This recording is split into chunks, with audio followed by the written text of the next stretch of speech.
You're not only a serial podcaster, you started podcasting at 17 years old. You're now 24 years old. You've done over 1,000 podcast episodes, but check out some of the guests that you've had. Larry King, Rick Ross, May Musk, Elon Musk's mom, David Sachs, Dane Cook, owner of the Houston Rock. And then you've gone on from those conversations and you've started multiple companies. You've been an investor in multiple companies, either as an angel or advisor, and you've just launched a company called listener.com. So my first question is, why did you respond to my DM and decide to come on this podcast? Because I'm way beneath you. In doing my prep for this podcast, I got the most psyched because I found out you're not only a serial podcaster, you started podcasting at 17 years old, which is nuts to me. You're now 24 years old. You've probably done over 1,000 podcast episodes, but check out some of the guests that you've had. Larry King, Rick Ross, that was a mind blower. May Musk, Elon Musk's mom, David Sachs, who now is hyper famous. I don't know if he was, super well known at the time that you interviewed him. Dane Cook, I thought was super interesting. And then it looks like an owner of the Houston Rockets. I can't even say his name. And then you've gone on from those conversations and you've started multiple companies. You had a company that you co-founded called Media Kits, and you've been an investor in multiple companies, either as an angel or advisor. And you've just launched a company called listener.com, which amazing domain. It's really hard to get domains that small. Listener.com, I'm sure was a premium domain. So my first question is, why did you respond to my DM and decide to come on this podcast? Because I'm way beneath you. Thank you so much for having me on the show today, and even just having that understanding the guests that I've had on and referencing them. I gotta say, even when people read them back to me sometimes, it even still shocks me to this day that I bet land some of these awesome guests on my show, and we'll dive into history. But why I responded to you, one, you have an incredible presence on X, on social. You put out so much great content, and I think I'm always personally, as you are, checking DMs, wanting to communicate with people, looking to build relationships online. And I think it's one of those things where I look at it as just, it's like, don't fear the man who practices 1,000 kicks a day. Fear the man who practices one kick a day for 1,000 days. And for me, when I view networking, I think just building the relationships, being active on social, getting back to people, and saying yes to opportunities that make sense at a certain time of your business. I've lived by that since I was 16, 17 years old. So I just try to make that a habitual nature of my life. And for any of the listeners who are right now, oh, this guy's a podcaster, I don't want to listen to the rest of this episode. Stop. You need to listen to the rest of this episode for a couple of reasons. Number one, you just said it in there, networking. You think a 17-year-old Yahoo, I don't remember where you're from, Virginia? Is that right? Yep. How does a 17-year-old Yahoo from freaking Virginia get Larry King, Rick Ross, David Sachs onto his podcast? If you don't think that his frameworks for getting cool people on his podcast are applicable to your small business and your ability to network with interesting people, influential people, famous people, helpful people, whatever it is, then you're wrong. Listen to the rest of this episode. If you don't think that the way he's going to describe his learnings from media and how it applies to small business, like how you can take that and actually build a small business that's profitable, that has a good sales funnel, then again, you are wrong. And then my favorite thing that we're going to get into, which is hyper specific, but it's I'm interested in, I think the media landscape is totally changing. I think that the old funnels or channels that you used to market through, even Facebook, are not necessarily going to be around in the same form or fashion that they are right now. I think that founder-led podcasts are the new form of SEO for companies. And so if you want to be relevant and if you want to continue to have a company that's growing, you are going to have to put out content. I'm sorry, I don't make the rules. Those are just the rules. And if you want to figure out how to be ready for this next iteration of companies with AI, you want to listen to the rest of the podcast. So now that I've teed you up, at 17, you just started podcasting? Why? What advice could a 17-year-old have possibly had to give to the world from Virginia? Oh, man. First of all, I'm so glad you even say Virginia, because the answer, back then was, I don't know, right? And that was the question I was asking myself and battling with, but it didn't let me, hold me back in a sense. And, to give the context, I started the show when I was 17, as you mentioned, December 2017, very different era of, podcasting and what it has matured to. But really my entrepreneurial journey started kind of a year before that, mid 2016. I was a sophomore in high school. And, as we were chatting beforehand, but grew up an athlete, played hockey for 10 years, lacrosse, then was playing football sophomore year or going into sophomore year of high school. I thought was just sort of a minor injury that was gonna, hold me back 2 weeks and I get back on the field. It was the first day of hitting practice. I kind of injure my neck. Didn't think too much of it besides, ow, that hurt, and I got to go get it checked out. But I go to the doctor the next day, and inevitably, I can no longer play football ever again. I'm in a neck brace for nearly 6 months, and I was diagnosed with what's called interspinous ligament damage. Oh my gosh, man. Really, like the pivoting point in my life came from this, just identity shift where I couldn't play sports anymore. And that was like my identity growing up, and kind of thinking, oh yeah, like I'll be good, sophomore year of high school, I'm going to go hit the field. This is just a minor tweak, leads to, that being the last time I was on the field, and having 6 months of initial depression, anger, not sure what I want to do with my time, and just kind of down this void, which inevitably led to social media, right? On my phone, on YouTube, just scrolling endlessly on social as a young kid, but then inevitably, starting to follow people like Tony Robbins and Gary Vaynerchuk, and kind of started going down these rabbit holes of business founders.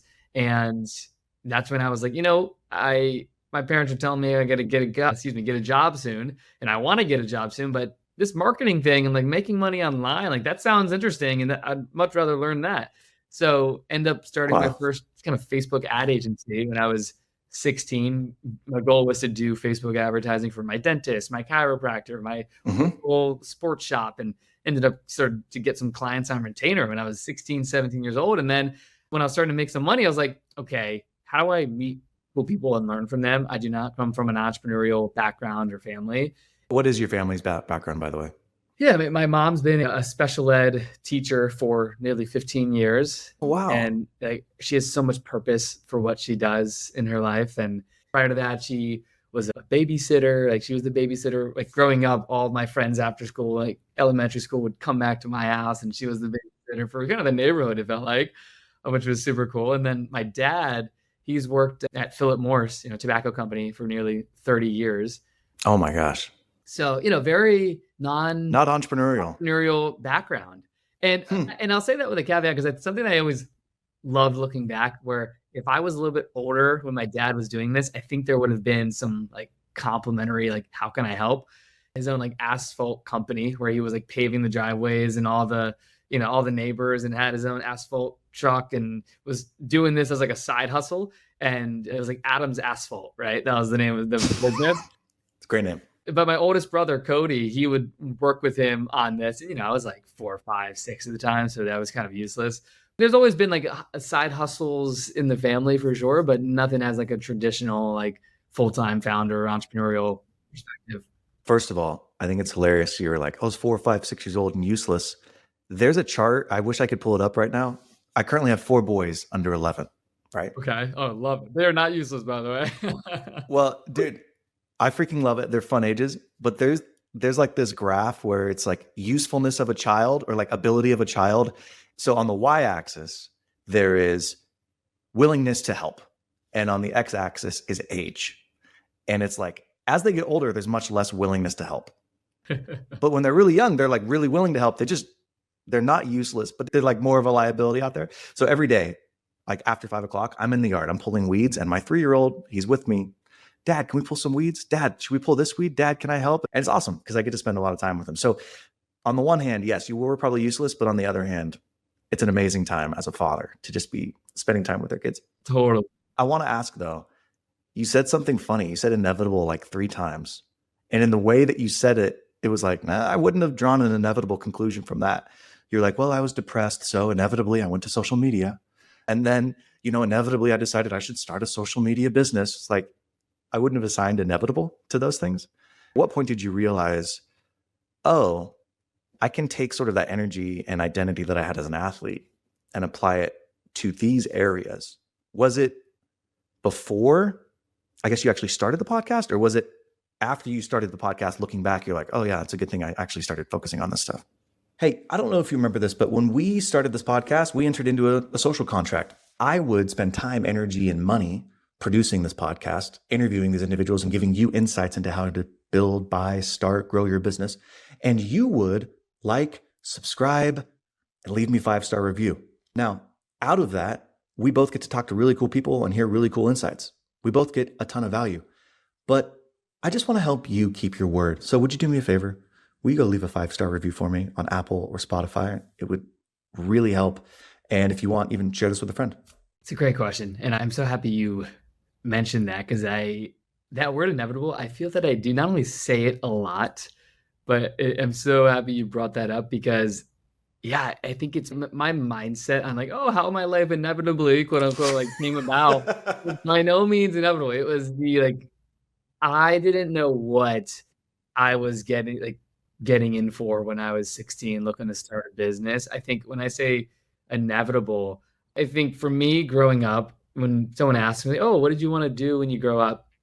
And this is why I say inevitable looking back. There would be this chart you can kind of circle, "Oh, what do you want to be? Firefighter, police officer."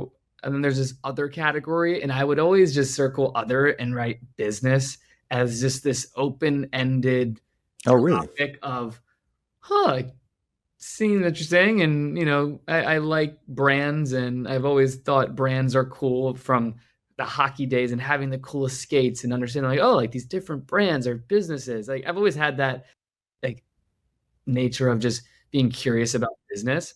To the question of inevitable, for me, there was a moment where when I started going down this path of learning from entrepreneurs and then starting a company, I knew that I wanted just to do things that I don't want to say my oldest brothers weren't doing, but I know I wanted to do just something dramatically different than what I've seen my two oldest brother and their friends do in terms of, into high school and after. And, the college was always up in the air for me where I was playing lacrosse in high school. My dream in freshman year was play lacrosse at UVA. That was my sort of North Yeah. Star.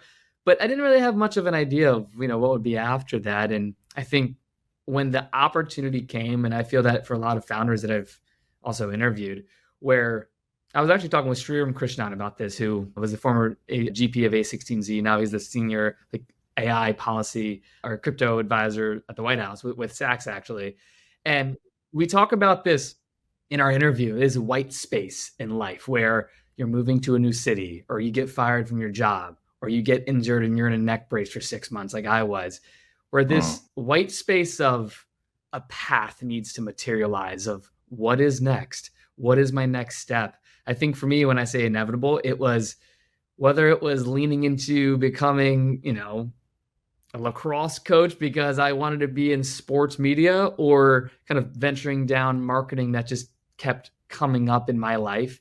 What was inevitable was like finding that next path and leaning into it wholeheartedly at that time. And I think that just led to wanting to meet as many great people as possible and learn from them.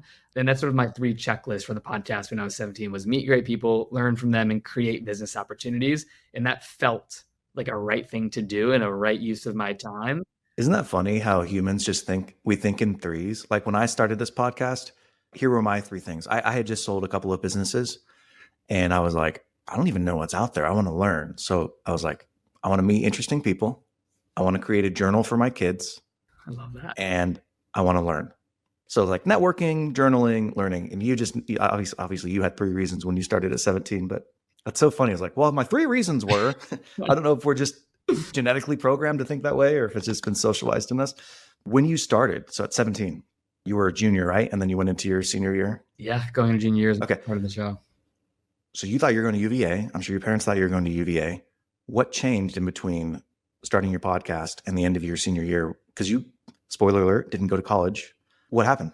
It was probably this 3-month period of going into junior year where before I'm going on winter break, where I kind of just was like, college is out of the picture for me. And I want to really go make this business thing work. And I think it was when I started making enough money to be able to afford to travel, like growing up. And just to give context, when you say Virginia, I didn't travel on an airplane until I was 16 years old, until I bought the plane ticket myself. When I remember that first taste of just being able to, again, reinvest all the money I was making to go to this event, to meet this person or to have them on the podcast, I kind of just felt that, I don't know, there was this newfound freedom of opportunity in this digital landscape of social media that I felt, again, I wanted to pursue. But I think the real answer was when I started making some money and had some Yeah. inner clients, and I was, making more than, How much were you making senior year? How much were you making a month? I mean, I remember I signed a client for like 15 grand a month senior year, which was this like large scale client, and ended up becoming partners of mine. They were living in Arizona, and that's what actually brought me to Scottsdale, Arizona, is I had these higher paying clients based in Scottsdale, and we inevitably ended up acquiring this like entrepreneurial Instagram brand. But yeah, there was like, I was making great money. And Wait, okay. So as a senior in high school, you're making 15 grand a month, or were you making more than that? I would say that was a good like average, sometimes more, sometimes Holy less. crap. I had like a 6-month contract with this, this one client, and he was referring me people. And that was actually at the time like viral like Facebook marketing campaigns for personal brands.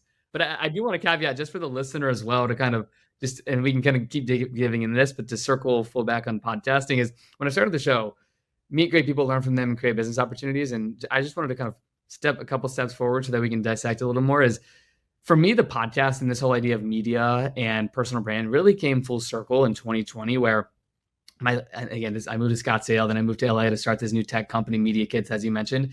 We ended up raising a round of funding in 2021, $1.5 million. And I was 20 at the time. We had 37 angel investors, and pretty much 90% of those investors were past guests from my podcast. So for me, when it comes to, when it comes to the flywheel effect of podcasting, and we'll talk about it, I'm sure, like, how do you monetize a show? How have you had the longevity to 8 years? Like for me, it's always come back to that simple 3 checklist. Like this show has never been like, it has to make money. It's, hey, if I'm meeting great people, if I'm learning something and it's creating a business opportunity, like, I'm going to do this forever, just because it's, I always say, is foundational to my career, and I just love it.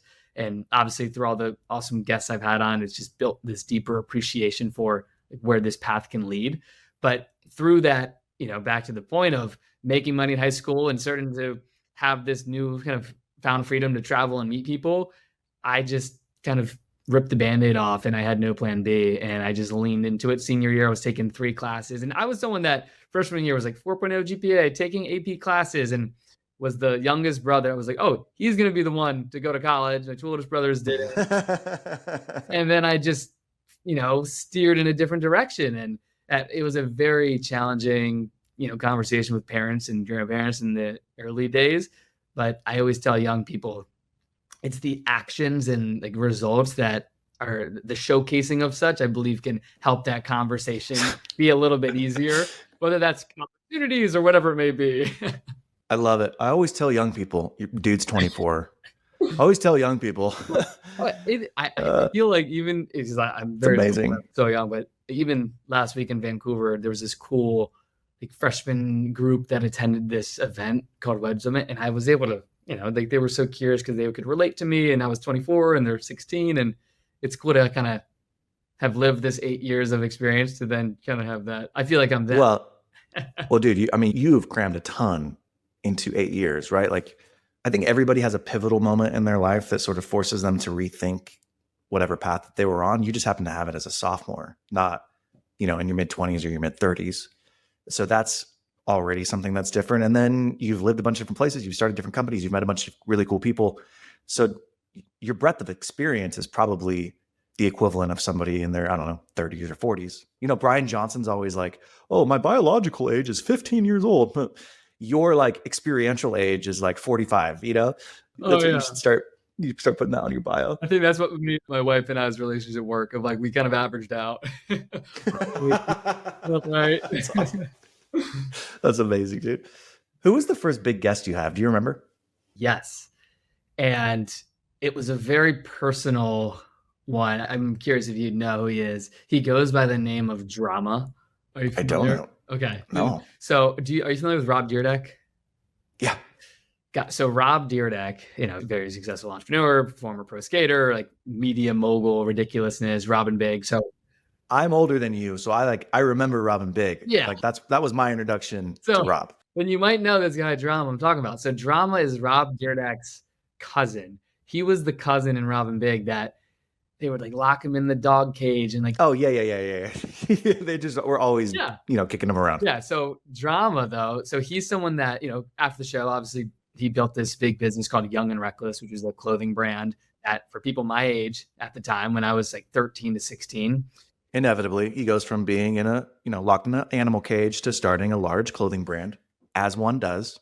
Exactly. But I think it brings up a bigger point of modern media of like Rob was a pioneer of like, they had this platform of ridiculousness in MTV and they were the Mr. Beast sort of to compare like creator-led brands of Rob Dyrdek and DC shoes. That's a really good point. Yeah, for sure. And Drama and then Young and Reckless. And Drama was the first guest where, he had 1 million followers on Instagram. He's this big celebrity that not only myself, like my whole family grew up watching Robin Big and Ridiculousness. And these characters were like huge parts of my childhood. And I remember the specific DM, I reached out to Chris Drama, that's his name.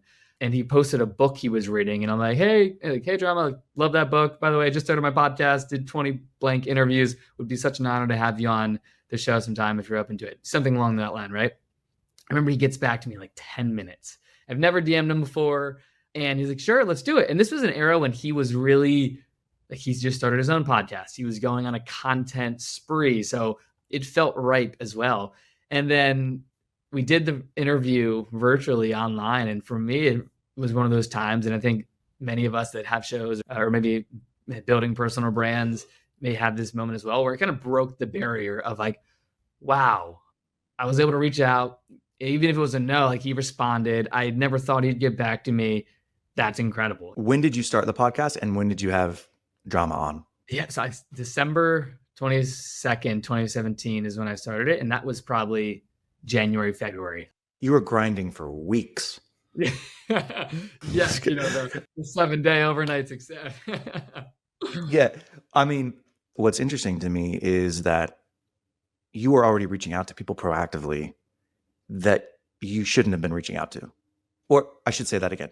Shouldn't have been reaching out to. I did air quotes that time.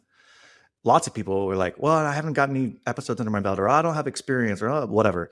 I'm going to wait until it makes sense for me to reach out. Why were you reaching out so soon? Was it because you were just young and dumb, or has that just always been your personality? Like, no, I'm just going to reach out to whoever might respond to me. Good question. I think it kind of goes even what we were talking about before with sports, where growing up, and I think this is baked into my business mentality, I am the youngest of 3. So I have 2 older brothers, and whenever I was 6, I was playing with the 12-year-olds and getting beat up and like, the little guy in the field and just trying to, like punch up against my weight class. And again, I think how it has translated, I think the fear of rejection or the fear of, like getting knocked down or getting a no hasn't always been there for me. And I'm willing to like take risks on the field.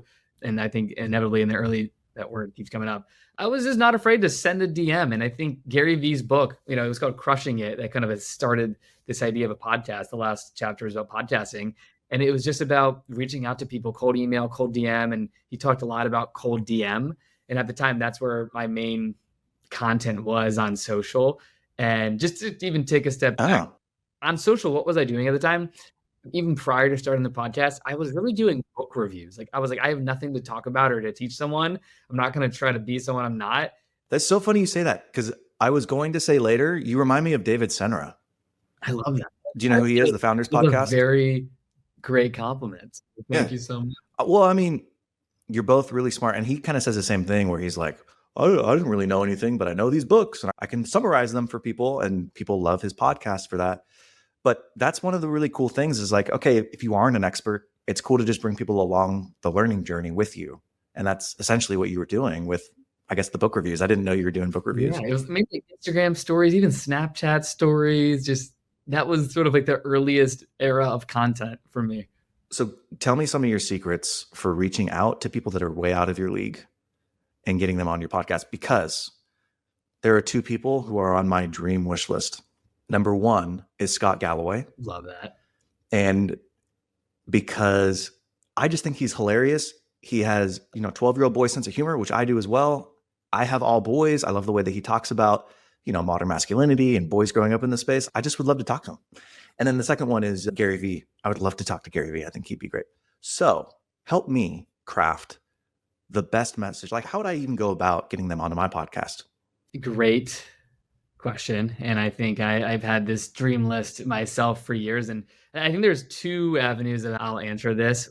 One is some core examples. So in the earliest days, I know we talked to me before we started the show about how you did 100 episodes in like 90 days, which is just 90 days. incredible. Yeah. And I relate to that. And why I even had the high level velocity in the earliest days was a core story, which you'd appreciate. So, Gary's who got me into podcasting. I read his book. I was like, great, that sounds like a good idea. And at the time, Gary was coming out with the first era of his K-Swiss sneaker deal. Gary did like 6 K-Swiss sneakers. So the very first one, it was called the something 001s. And I remember I met the CEO of K-Swiss. I interviewed him. I was talking to him on social. So they sent me out this sort of like entrepreneur shoe. And, back home in Virginia, I had a photographer friend and we did this photo shoot with the shoe. And long story short, I remember messaging Gary, I'm shooting my shot to people. I'm messaging Gary. I'm sending him the photos. Like, hey, thanks so much to your team. We're sending out a pair. Was it you in the shoe, like on a rock or something? Or was the shoe itself or like something? Yeah, me wearing the shoe, something. Oh my. It was tough. Could you imagine now getting that DM from somebody? You're like, what? This guy's sending me his own photo shoot of the shoe? Anyway, that's freaking hilarious. Yeah, no, it was wonderful. But so I send this to DM to Gary and I'm like, hey, by the way, I started my podcast recently. Just want to say thank you so much for all the content you put out. And if you see this, would love to have you on the show sometime. Long story short, he sees this and they're doing a big push in the shoe. And he's like, let me loop in Tyler, see what we can do. And long story short, I end up getting this 15-minute meeting / podcast. It wasn't a formal interview, but just a meeting that we recorded 90 days out. I was in high school and he's like, come in March. And it was December or I think it was January. And he's like, come in April or May, something along those lines. And I'm like, okay, well, I just started the show. I have nothing to talk about and I'm going to figure out a way to get to New York and be there for this 15-minute time block. Let me just go do as many interviews as I can so that when I meet with Gary, I can tell him like, this is what I'm doing. This is what I think I should do. Like, what do you think I should do? And what do you think about what I've done? So what was your pitch to Gary other than I like K-Swiss? Was it actually like, can I meet with you for a specific reason? Or was it just like, I'd love to meet you? It was kind of just like, hey, love the shoe. Love everything you've done. Would love to have you on my podcast for 15 minutes to talk about the shoe campaign if of interest. Got it. Okay, cool. Like specific times, specific ask. And he's like, yeah, we figured it out. And then long story short, and I want to answer the question directly, like how people can go about booking guests effectively and some of the takeaways. No, I love the story. No, stay with the story. I was just trying to understand kind of what the ask was. I ended up going there, meeting with him for 15 minutes. And again, one of those other like barrier breaking moments where I feel like as a 17-year-old kid, I tell myself kid, I was, still am, but I was able to just in a very quick way through messaging, maybe a sprinkle of luck, just like pull the world I wanted very close to me, right? Like I wanted to be traveling to, different places to meet very like successful entrepreneurs to learn from them and to have someone like Drama on the show and then to be able to get a 15-minute meeting in New York with Gary. I feel like I was able to just, I don't want to say expedite, but just have all these early opportunities that kind of made me buy in more to what I was doing because of the opportunities that were coming in front of me. It's a great story. Another one, which I think is way more tactical for people, ties into Rick Ross. So this actually is a great full circle moment story that you'd appreciate. And it kind of goes back to the questions you asked me prior to the show, like cool stories. So my interview with Drama that I did sort of inevitably, excuse me, I don't want to say inevitably again. I keep saying that word. I didn't mean to make you self-conscious. I just thought it was funny the way you used it. That interview with Drama led to my interview with Rick Ross. But this was like a 2-year gap. And I'll tell you how and why. And I think this what people can take away from it. So talk about a hook. Yeah. Yeah. So I interview Drama. This was 2018 on Zoom. And then I go out to LA one time and I'm messaging Drama like, hey, would love to do another podcast in person as like a catch up. He's like, yeah, come by the office. We'll catch up for 30 minutes and, we can chat and call it a podcast and it'd be cool.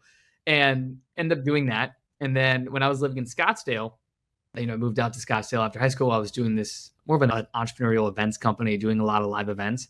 And that would then lead me to inviting people like Chris Drama saying, hey, we're doing this event in Scottsdale, 150, 200 entrepreneurs, would love to have you come out and speak. No budget, we're not paying speakers.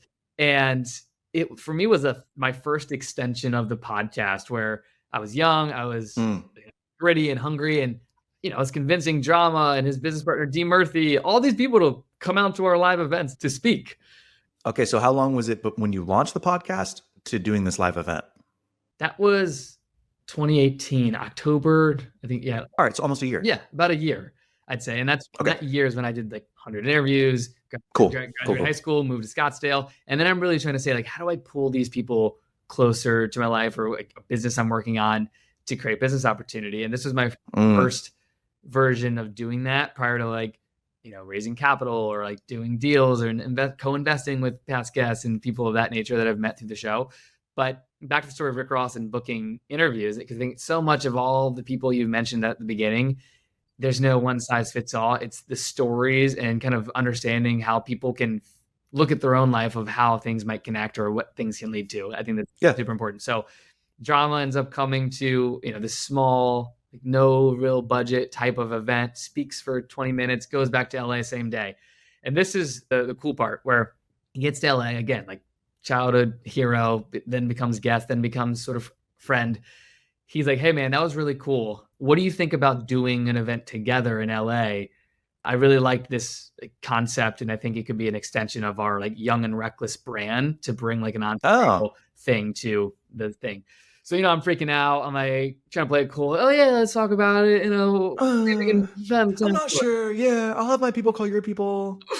So overall, very excited. And we ended up doing 2 big live events in Los Angeles together in 2019, like early 2019 and late 2019. And that's where he, kind of pulled into his network. We had Rob Dyrdek be a keynote. We had Robert Greene, the author, who will be a key factor here into this Ross interview. Robert Greene. The 48 Power Laws, is that? Yeah, 48 Laws of Power, Mastery. Prolific author. And the founders of Revolve, which is this publicly traded clothing brand. And unfortunately, rest in peace. He was a dear friend, podcast guest. He was the brain trainer of Russell Wilson, NFL Hall of Fame brain. So I say all the context there because this sort of event that I was doing that was kind of an extension of the podcast became this cool partnership with Young and Reckless, Build Your Empire, which is the media brand I was running.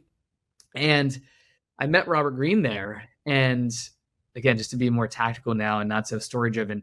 Hey, there's no such thing as too long, just too boring. Okay. And as far as I'm concerned, you're not too boring right now. So keep going. I love it. Thank you so much for that. I meet Robert Greene, who, I'm a huge fan of his work, Mastery, 48 Laws of Power, Human Nature, everything he talks about.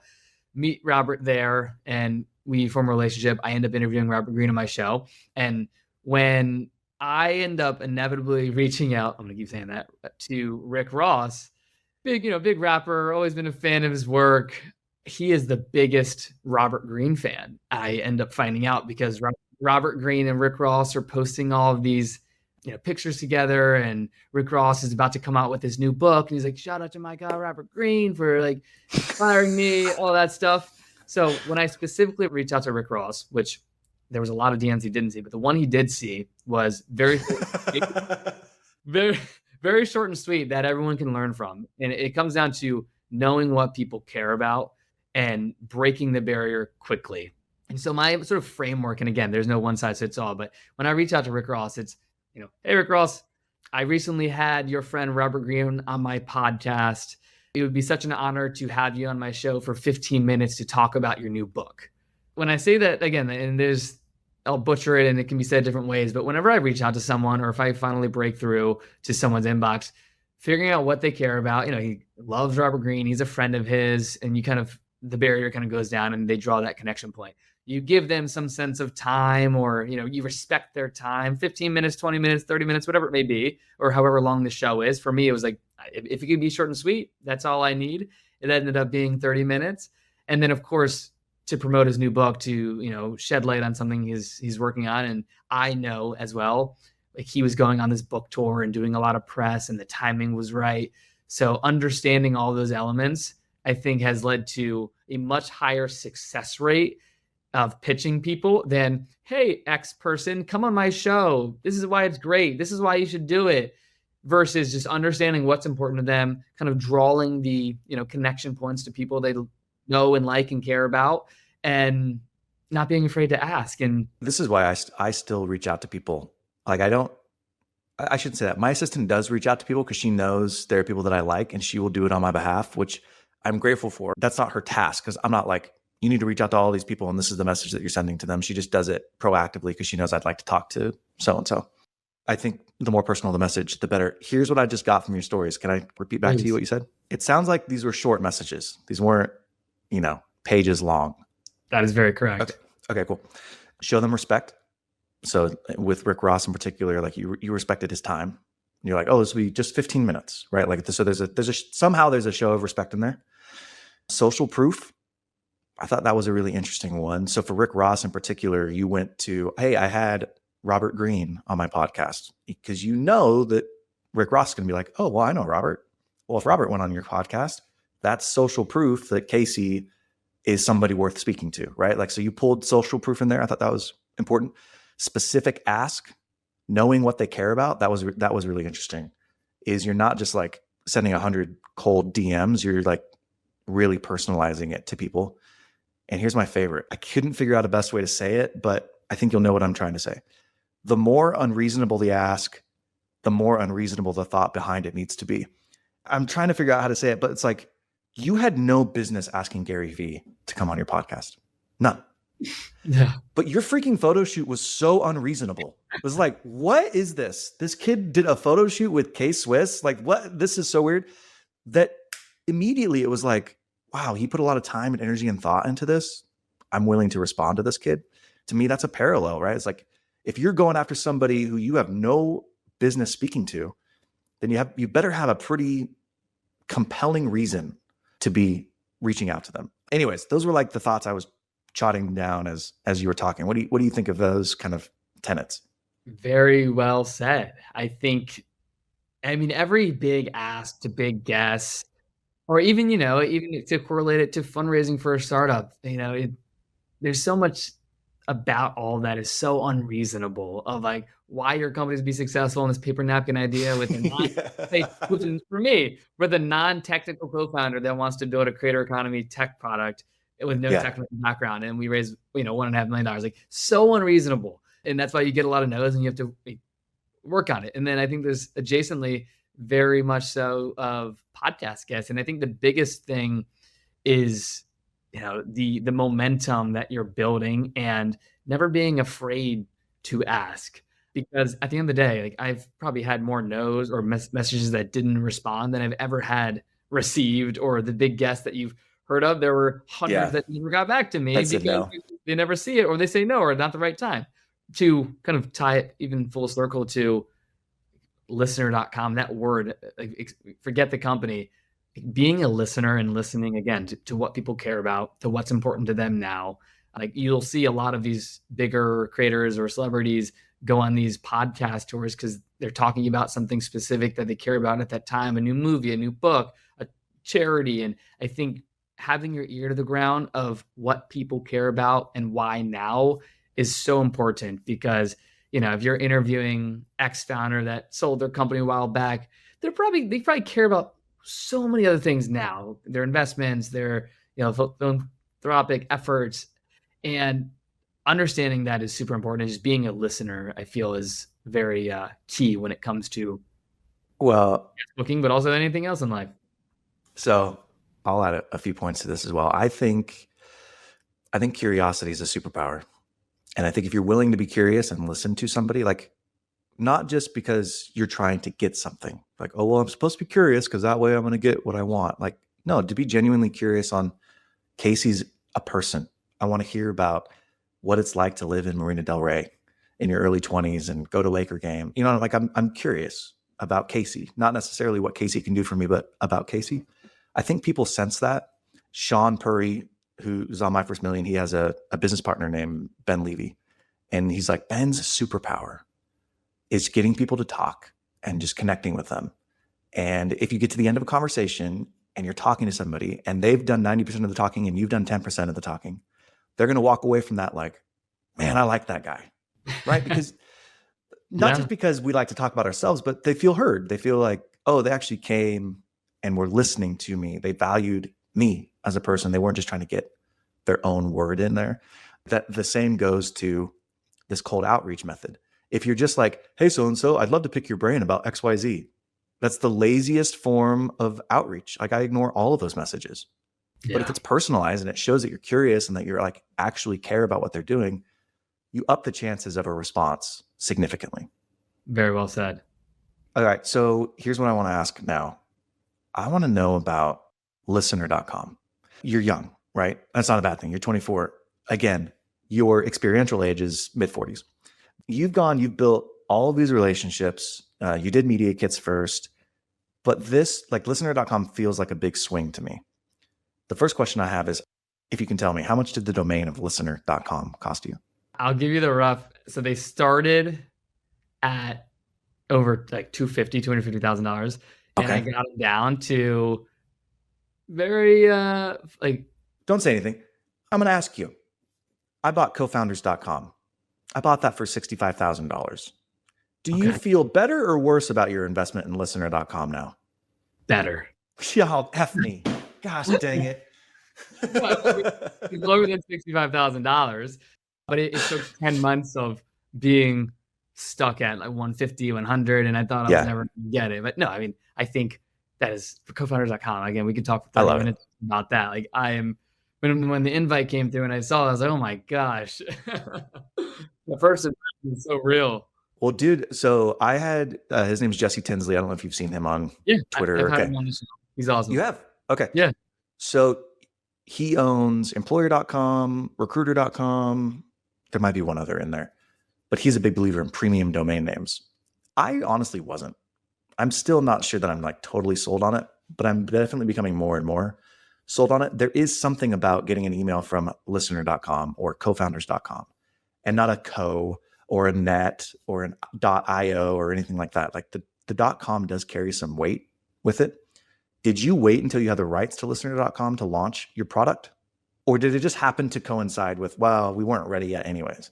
My mindset on domains is very like there's no one size fits all. Like some of the biggest companies in the world like don't have a .com or they don't care about it, or and then you have some people that spend tens of millions of dollars for their domain.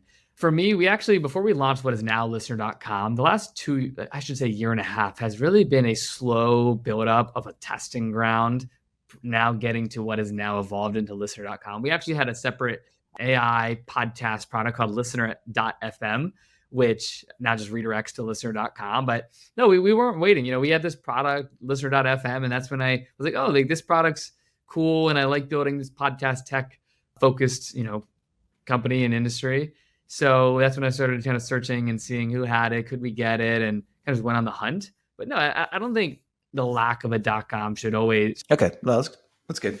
Listener.com as a brand and a company, it is so much more than just this company itself, especially the name, where there was a quote, and I know we didn't get into the story, but my interview with Larry King, 2019, it ended up being his last interview that he ever did before he passed away, unfortunately. No way. Really? He is yeah. And I know that because when he passed, BBC News DM'd me on Twitter and they said, hey, we saw your interview with Larry. It ended up, it's kind of the last record we found of him in this long format. Can you come on air and talk about his legacy and his impact? Oh my gosh. Very prevalent to what you're about to show in terms of the product. But there was this quote that I said on air of BBC. I said in hundreds of interviews after my interview with Larry, he says, I've never learned anything while I was talking. Therefore, be a great listener. This simple phrase has not only impacted how I do my show of not having specific questions and leaning into curiosity, but how I live my life of being a great listener to friends, to family, or, I tried to the best of my ability. And when it inevitably came to my next company and podcast tech specifically, I just knew there was no other word and phrase and brand that I wanted to build around than listener, initially .fm, but when I got the .com, it really felt like this full circle moment from 2019 when that quote really impacted me as an entrepreneur and as a founder. So walk me through the thesis behind listener.com. Like why start a SaaS company? You're probably making really good money, meeting really cool people, just having a podcast. Now you got to like raise money and build a real business. You know what I mean? Like there's headaches that come along with that. So like what was the thesis behind listener.com? Yeah. So right now, the sort of one liner that we're really focused on is AI listener analytics for modern podcasts and podcast networks. And, what do I mean by that? And again, why start a tech company? So my last company, Media Kits, was very much so in the similar vein of creator economy. This is much different, but very focused on obviously podcast networks and that industry as a medium. But for me, as someone that's sort of built their whole life and career thus far on the back of my podcast and then now building in this space, I've seen how real podcasting has become as a business from 2017 to now, from the money poured into the space, from the big deals that have happened, and really the change of what even a podcast means from, just being an audio show to shows adding video to, short form content and paid communities being a big part of the podcast business. And for us, our initial go to market is really helping podcasters and their networks get a closer grip of where their listeners are and having a unified way to aggregate them and pitch their show with confidence to advertisers, and understanding again like what the modern listener is and where it is currently. So again, you have your listening platforms, the Apple, the Spotify's, but also all the social analytics that come with that, and the newsletter that might be tied to your show. Our whole vision is to really be that one-stop AI-powered listener analytics platform to better empower shows and networks to pitch and represent their show in this next era of podcasting. Let me also add some color to that really quick here. So I'm going to share this tab. So the reason I reached out to you, I didn't really know much about you, but I think maybe you followed me recently, or like sometimes I'll see somebody who's followed me and I'll just click into their profile to take a look because I'm curious. And I was like, oh, he's doing this cool thing at listener.com. And then you sent me a link, probably because I was just part of the funnel. I'm not quite sure, but I went and signed up. And so if you look here, like this is my little dashboard of here's my like total audience, total views, total content. And then I can actually come over here and I'll show, this is like the public facing page. So if you want to know about Nikonomics, I've got apparently 5,000 subs on YouTube, almost 4,000 on LinkedIn. There's Twitter, Facebook, blah, blah, blah.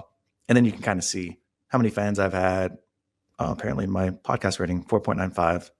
And even click into some of my, I guess, best performing podcasts. So what I will say briefly is that as someone who does podcasts and does a lot of them, you want to know how you're doing. Like, am I reaching more people? Is it working? Am I getting deal flow? If they do listen, how long are they listening for? Because there's not necessarily quality metrics, and Apple and Spotify don't provide a ton of real insight into that business. Plus, there's no real aggregator of every single one of the platforms. So I think what you're saying is for people who are creating content around shows that they're doing, podcasts, this is meant to be the hub for them to understand how is their show doing? How is it performing? Is their content getting more reach? What is getting the most amount of reach? Can they do some analytics to see what types of episodes do better than other types of episodes, et cetera? So it's like for somebody like me who's been investing in podcasting and has an end goal to see it monetized, isn't necessarily just doing it for fun. How do they get the best data and analytics? Well, listener.com is the hope for that to be the case. Close, accurate, totally off? Very well said in terms of our initial, go to market and what people are seeing if they're watching this, what they're looking at on your page. There's obviously, you can go to someone's YouTube, you can go to someone's Instagram and like follow their show in different places. But to put, again, the power back into your hands, Nikolas, as the host, to get a overview of how your show is performing cross-platform. And more importantly, there are some analytics platforms where, I could go on there, pay their subscription and look up my show or look up your show and sort of get like a generalized understanding of the show and the demographic. Mm-hmm. And for us, and something like if you go to listener.com/Casey on my show, this is important to us. You won't be able to just see my data. It's sort of like, I say, like a doc send of listener analytics where you have to type in your full name, your email address, your company, and then I have to manually approve you to see my data. And it's important to have that power of controlling who's seeing your data and when, similar to, again, like when I think about DocSend in terms of document sharing, when people opened it, if they're sharing it, what they're clicking on. And for us, it's important, and the feedback that we've gotten from shows, but also networks when it comes to data representation for their shows, like they really want to put the control back. And even to give a quick example, like if you take two shows that have 100,000 downloads a month, being able to tell a story with your data, with the show, to really create that, again, like the concept of the brand around the show, the social impact, where your listeners are, and the differentiated factor. That's what we want this initial, listener profile to become, is just helping tell a better story with your show, with the data that we can build on, and giving that power back to you in terms of controlling who sees it, and also being able to collect data from all the sponsors or whomever you may be sharing it with. Yeah, I mean, that's a good point that I didn't even bring up, is it allows people who will potentially want to sponsor a show the ability to see like, oh, this is their reach, without buying one of those other third-party tools or just relying on your word for how many people you're actually reaching. That's a good point as well. Our use case right now is like, yes, podcasters and maybe their teams want to see this themselves, but we really want to empower them to share this across, if a brand reaches out, or even too, like, as someone that, again, we haven't really built for this use case yet, but as a guest on shows, I can't tell you how many times these big public figures that I've had on their teams, like, can you send me how many listeners, show impact, cross-platform social? Like, they want to see the data as well, because just to get a sense of what they're signing up for in this new era of what comes with being a guest on a show. So there are many different use cases, but for now, our main sort of focal point is build this so that you can share it with sponsors, especially for the shows that are treating it more in a professional setting of going to pitch sponsors and land brand deals. I want to kind of dive into this specific part of it. Someone might be listening and be like, I don't care. Listener.com, cool. I'm never going to be a podcaster. Yeah. I am never going to track this stuff. Like, this is dumb, Nick. Can we move on? Yeah. Which I think is the wrong take on it, because of something that I've learned maybe a year ago, maybe 2 years ago. I came up in healthcare. That was my world. And when I sold those companies, all of a sudden I was exposed to different things. Like, I learned about CAC for the first time, customer acquisition costs. I'm like, CAC, what is that? LTV, how does that work? We just don't track those things in the same way that most other companies do. But the one thing that I learned, which was really interesting, is that when a venture capital company invests in one of these startups, Uber, Facebook, whatever, almost half of those dollars aren't necessarily going to the engineering team, to the product, to R&D or admin. Almost half of those dollars are going to Facebook and Meta for customer acquisition, because they are trying to capture the market as quickly as possible. Why do I bring that up? I know, like, that's probably weird. It's not weird, because it shows you the value that the smartest people in the world, the smartest capital allocators in the world, place on acquiring customers. And the way that we traditionally acquire customers is changing. SEO has changed with Google putting in a new AI generated answers. Pay-per-click isn't the same.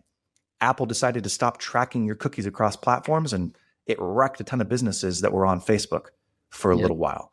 Google has finally just come out and said, we figured out how to monetize the AI answers. So we're actually going to put AI more in search at this point. So like, things are changing. And what we're seeing more and more is that ad dollars are flowing from the traditional sources, the traditional funnels, into these newer funnels, like social media, like podcasting. Podcasting in particular, with the way that it changed the 2024 election, Donald Trump going on Joe Rogan was a game changer. Money is going, and has already started to flow into podcasts. And so my thesis, that's the whole setup for it, is this is actually becoming more important than it ever has. This isn't a vanity project. How did I do with that description? I loved how you positioned that. I'm going to clip that right there. Get it all for me. Come on. You just took something that can be seen so niche and just made people outside of the circle maybe care and have an understanding. So I hope. Well said. Well, I'm serious. I really hope that they do care, because Cody Sanchez, Alex Hormozy, Gary Vaynerchuk, Rob Dyrdek, they monetized their platforms into a new form of distribution. It's just becoming more and more niche. And obviously, the better you are communicating who you are and what your company values are, the more valuable that's going to become. So I think that people looking at this as like, not something I'm ever going to do. Personally, I think that founder-led content is potentially one of the biggest differentiators for companies that are growing. And that doesn't mean tech founder content. It just means business owner-led content, in my opinion, because you open up a brand new and underutilized channel of distribution. Absolutely. Very well said. And I think, this idea of founder-led brands are not only the future, but we're living in it, and you're seeing the real impact, right? The Mr. Beasts and Feastables, the Logan Pauls and Prime. It's And when we see people, like the Alex Ramoses and how his personal brand has been such a lead gen aspect of companies that he's acquiring, right? And becoming more majority like stake owner in. So yeah, I mean, we could talk about that forever. So did listener.com for you, is that what you raised 1.5 million for, or was that something else? No, that was for Media Kits, the last company. So have you raised money for listener.com, or is this all self-funded? We haven't done a formal round, but my last co-founder and my former board member, we have a handful of strategic investors, big podcasters on board, but by no means have we done a formal round. So yeah, it's not just me funding it. We've brought on some awesome investors and like friends to give you context. Of all the things that you're working on, is this like the thing that you're most excited about? Like, is this what you think is going to be your big swing? Yeah, absolutely. I mean, this is something that over the last 6 months of, we acquired this smaller podcast tech tool, integrated it into what we were doing and kind of more of like an acqui-hire. And it has slowly but surely become just full-time, next big swing kind of, in between my last company, Media Kits, we sold it in 2022 to a company up in Toronto. And after that, I was doing a lot more just media, big brand partnerships. It was like some consulting with big companies on podcast strategy, but I was itching to go do something in tech again. And again, I looked at 2024 really as this like testing year of we were testing with having a podcast network. We were testing with podcast related services. And we had this, product Listener FM, as I mentioned, which was this podcast tech product, but we were just it was like a fun thing we were doing. It wasn't like something we were going all in on. And then towards Q3 last year, going into Q4, we slowly just started shifting focus, and that blossomed into what is now listener.com and our future plans. Would you be willing to like break down of a pie of income? Let's just say that I'm looking at a pie of income. How much comes from, let's call it your podcast, and then what are the different businesses that you are currently like deriving most of your income from? For me, over the years, it's been, I don't want to say a lot of different things, but right now, like a core thing that we were doing at Listener on the service front is like one of two things. One is helping executives, C-suite level, COO, CEOs get booked on top business podcasts. Again, we're kind of like not doing that as much anymore, but at Listener, as like a podcasting ecosystem, Sure. We were doing a lot of like founder guest booking, as well as like podcast strategy implementation for brands to launch their own shows. And so you were basically taking your network and your experience and you're like, I can leverage this. Cool. If CEO wants to pay me to put them in touch with the right person. Yeah, it was like a concierge booking agency in a sense. Yep. And then brand partnerships. Like every year for the show, I'll work with brands, but I'll kind of have like a couple anchor brands that I work with. Like in 2022, 2023, I did this big deal with Slack podcast campaign. Right now, I don't want to say it live just yet, but just a couple companies that are just awesome brand partners for the show, but also from like social content, like brand partnership aspects. Are you willing to tell me how much you made last year? I wouldn't do that here on the show. $5,000, 10,000, 100,000, 100 million. Stop me, Casey. $1 billion. All right. Okay. Maybe in a couple of years. Well, I will answer that with fair. Fair. Dude, this was amazing. Thank you for taking time and sharing this. Where's the best place people come find you? Where do you hang out the most? Yeah, for me, it's Instagram and X primarily. On Instagram, we talked about this a little bit. I'm just at Casey on Instagram. Keep it very short and sweet. And then on X, just at Casey Adams. And yeah, outside of that, I was like saying, if people want to email me, just casey@listener.com. Podcast related question. If you want to pitch yourself to be a guest on the show and you're a cool founder, like I'm always all ears to just A, how I can help people, and B, if there's obviously anything I can be helpful with. So awesome, man. Awesome. Well, I hope we can talk again soon. Nikolas, thank you so much. All right. Hopefully you liked that episode. And if you've made it this far, you're either really committed or you're stuck doing yard work and you can't actually skip on your phone. So while I have you, the show is growing, but I have a favor to ask of you. Will you please help me grow the show? I want to reach more people. There's a couple things that you can do. Like and subscribe is the simplest thing. Obviously, you want to get notifications for when the next episode is coming out. But if you go the next step, will you leave me a review? 5-star on Spotify or Apple.